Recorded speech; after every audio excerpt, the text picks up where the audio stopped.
Aujourd'hui, je suis partie à la rencontre d'une médiatrice de l'association Marc et nous sommes au pied de l'hôtel de ville.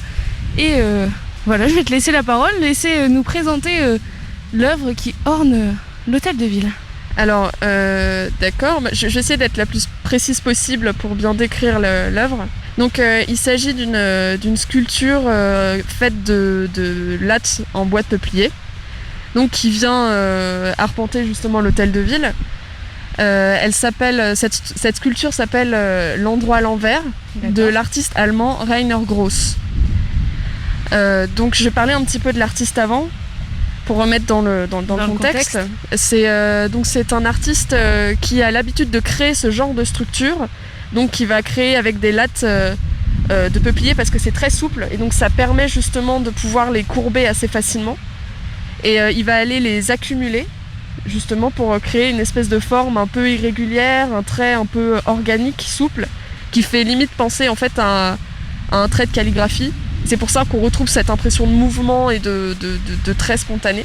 Il a fait ce genre de structure dans plein d'endroits différents, dans des églises, dans des maisons, des fois même dans des arbres de forêt. Et ce qui est finalement le point commun de tous ces endroits où il intervient, c'est que ce sont des endroits finalement qui souvent sont là depuis longtemps et sont là pour durer. C'est-à-dire qu'il va aller justement intervenir sur des structures pérennes en réalisant une œuvre qui au contraire elle est très spontanée et qui paraît éphémère justement, tant le geste est rapide. Et c'est lui-même qui l'a... Oui, effectivement, oui, il l'a posé. Bon, il était aidé, évidemment, comme tous les artistes aujourd'hui. Bien sûr. C'est logique d'avoir besoin d'aide, surtout quand on fait une œuvre monumentale comme celle-ci, et qui va d'ailleurs au plus haut, si je ne me trompe pas, fait bien 16 mètres de haut, donc quand même. Il a été aidé. Et oui, il est venu la poser lui-même, et c'est vrai que c'est un artiste qui, effectivement, travaille aussi lui-même ses œuvres. Donc, et d'ailleurs, les lattes de peuplier qu'il va utiliser, si elles sont suffisamment en bon état en fait à la fin de son exposition, il va les réutiliser pour d'autres projets. D'accord.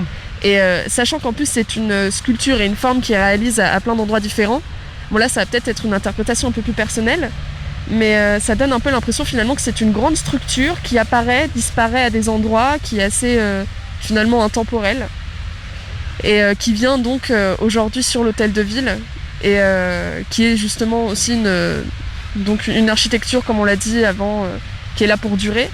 Et donc cette ligne justement qui jaillit du sol et vient arpenter la façade, qui vient aussi souligner des fois les petits accros du temps sur la façade, et qui en même temps arrive pour souligner liberté, égalité, fraternité.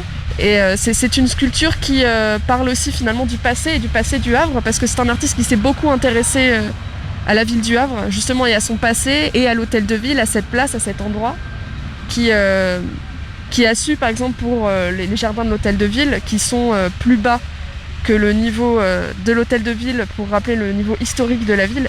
Et donc c'est pour ça aussi que cette sculpture s'appelle L'endroit et l'envers. C'est parce que ça vient montrer qu'il y a tout un monde justement en dessous, que le Havre a été construit sur des décombres. Et donc ça vient non pas représenter ce qu'il y a en dessous, mais juste l'évoquer, en tout cas, dire qu'il y a un monde souterrain qui représente l'histoire, qui représente le temps qui passe. Et je crois que c'est vraiment quelque chose qui importe beaucoup l'artiste, hein, c'est aussi de parler finalement du temps. Il y a une question de temporalité qui est très forte dans son travail. Et le message fondamental de l'artiste, c'est quoi pour cette œuvre ?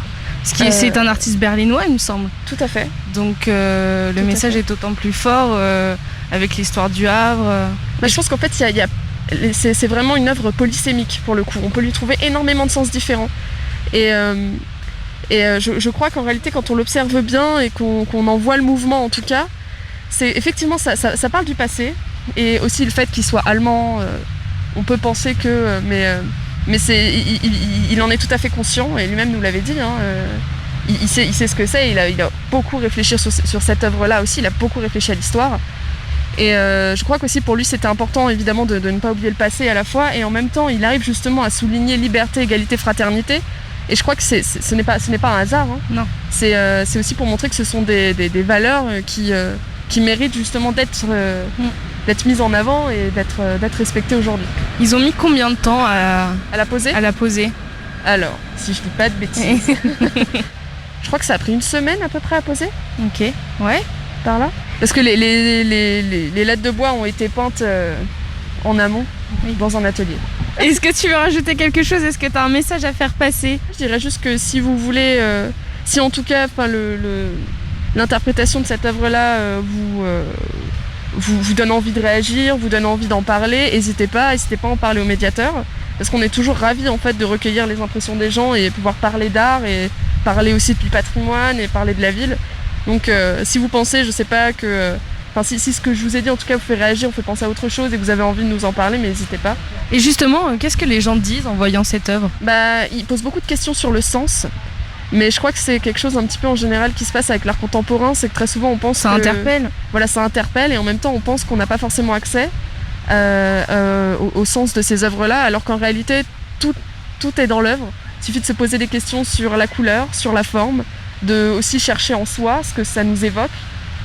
D'interpréter à notre manière en fin de compte. Et voilà, et je pense que la réponse on l'a assez facilement. Après, je crois que oui, la plupart du temps c'est plutôt des gens qui viennent nous voir pour nous dire mais qu'est-ce que l'artiste a voulu dire. Et c'est important, mais qu'est-ce que le spectateur veut dire, c'est aussi très important. Donc, Eh bien, merci beaucoup d'avoir répondu aux questions de Westrack Radio. Chers auditeurs, c'est fini pour aujourd'hui. Merci de votre fidélité et je vous souhaite une excellente journée sur Westrack Radio.